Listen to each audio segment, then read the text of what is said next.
Hi everyone, we are back with our next story, Payasam for a Beer. Ajja and Vishnu Kaka were planning something. They could be spotted grinning and nodding and whispering. The children were dying to know what it was. Then one evening they finally broke the news. They were all going on a picnic. It would be a picnic at the nearby falls. These waterfalls were really beautiful, with the river meandering close by and the forest just across. The children got even more excited when the two grandpas revealed the rest of the plan. Tomorrow would be a rest day for Ajji and Sharan's mother because all the cooking would be done by them and the children. And they would do it in a traditional way by gathering firewood and then cooking the meal from scratch. The children were so excited that they could hardly sleep that night. All they could talk about was the picnic and what they would cook. Before nodding off, they had decided the menu. Pulao and kheer. Payasam or kheer is so easy to make, and who doesn't love it? The next day, even the usual late risers were up and about and ready to set for the picnic by 7 o'clock. Oh, what a beautiful spot it was! They all ran around exclaiming over everything and getting ready with their cricket bats and balls for a game. Ajji sat comfortably under a big tree. Then it was the time to get the lunch ready. Everybody started looking for twigs to use as firewood. Ajji spotted Divya straying towards the dense thicket of the trees and called out, "Divya, come back, don't go there. Who knows what animal is there? And on top of that, you all are going to cook payasam." Meenu's ears pricked up immediately. "Why, Ajji? What does payasam have to do with the animals?" Ajji grinned. "But bears love payasam, don't you know?" Everyone declared that they had never known this piece of information. So cooking and games forgotten, young and old gathered around her to hear the story of a bear who wanted to eat payasam. Did you know that you must never ever anger a bear? It is true. An angry bear can do some really awful things. So it is always safer to keep your word to him.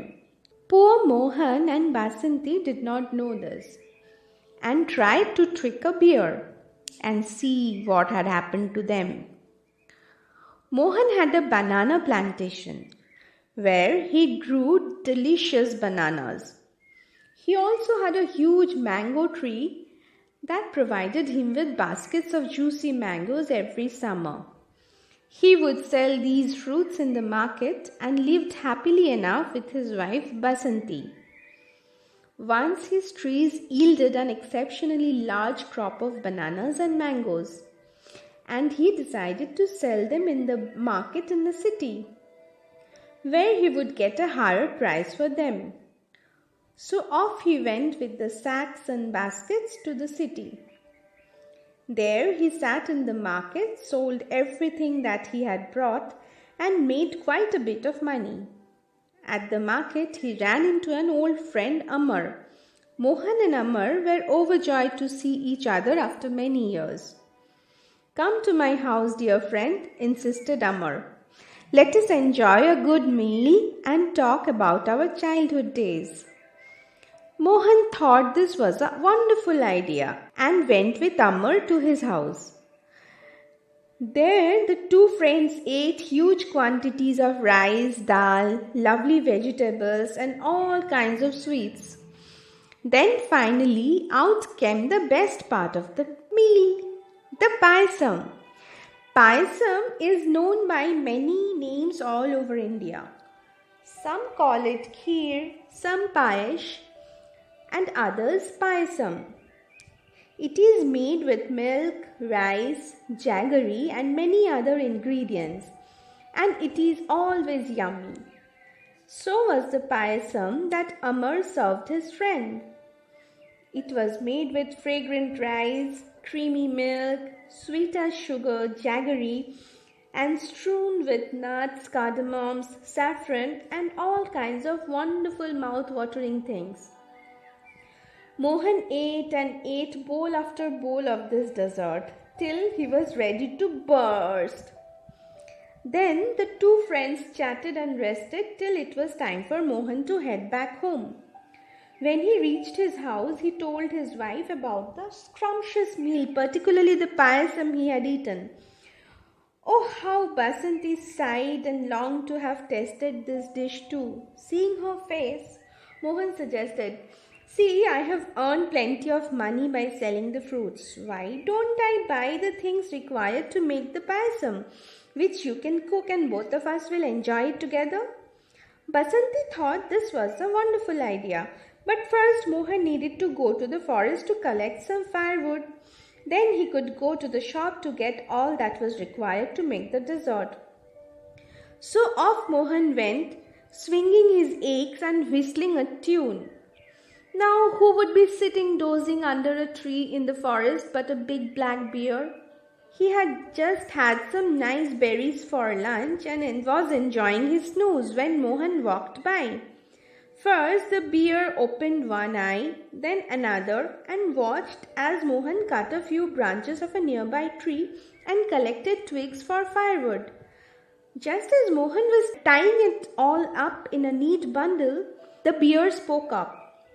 "Hi there, friend. Where are you off to in such a happy mood? And why are you collecting so much firewood? Tell me, are you cooking a feast tonight?" Mohan was astonished and a little scared to be addressed like this by a bear. "Yes, Your Honor, dear bear, sir," he mumbled and stammered. The bear was happy after his meal, so he decided to chat some more with Mohan.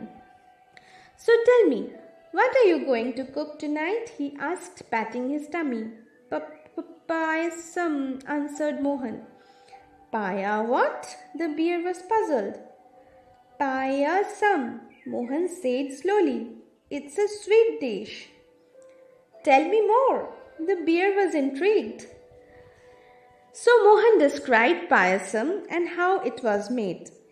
As he talked about milk and rice and nuts and jaggery, the bear's eyes started gleaming. His stomach started rumbling, and he realized he absolutely totally needed to taste this wonderful human food. "Oh Mohan, my friend, do let me come and I share your payasam tonight," the bear begged. Mohan was astonished.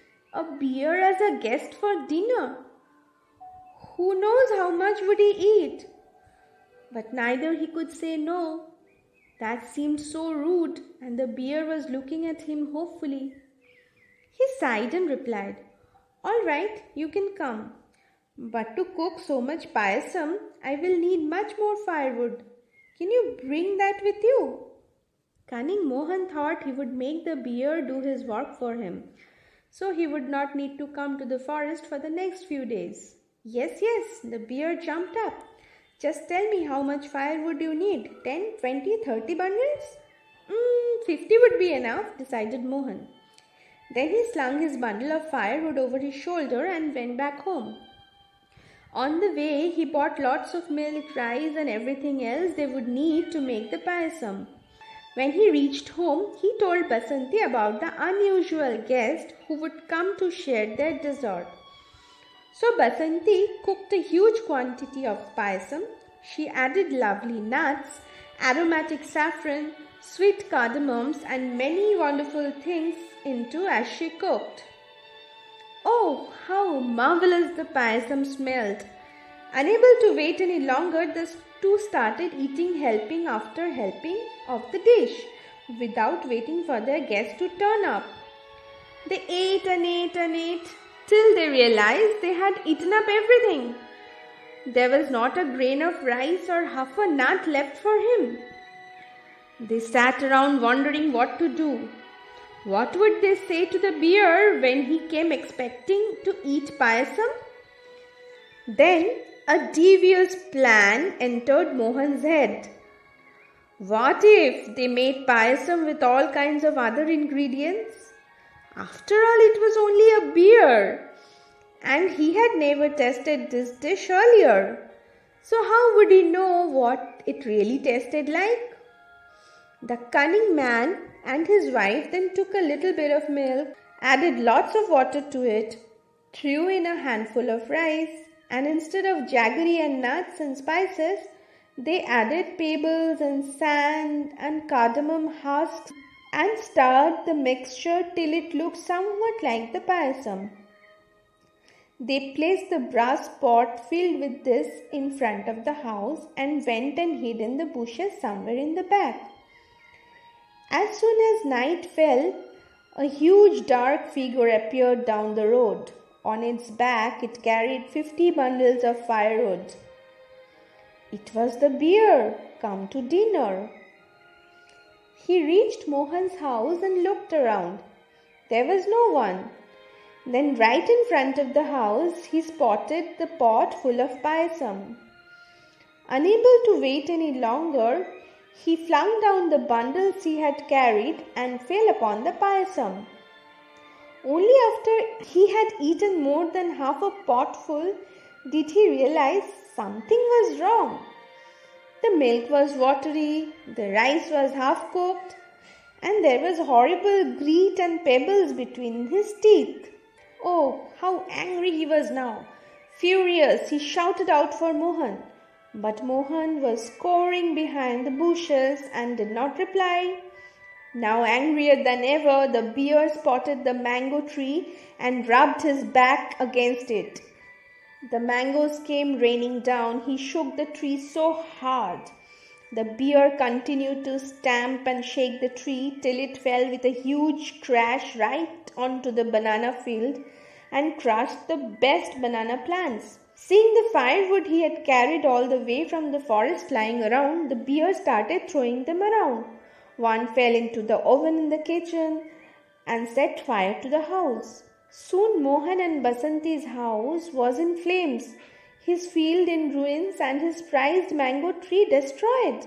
Finally satisfied that he had taken his revenge, the bear stormed back into the forest. When Mohan and his wife crawled out of their hiding place and came back home, they saw everything was in ruins. How they wailed and wept and wished they hadn't been so greedy and left the bear his share of payasam. But what was the use of lamenting now? The damage was done, and the greedy couple had learned what I told you earlier. Never anger a bear. And if you make a promise to one, keep it.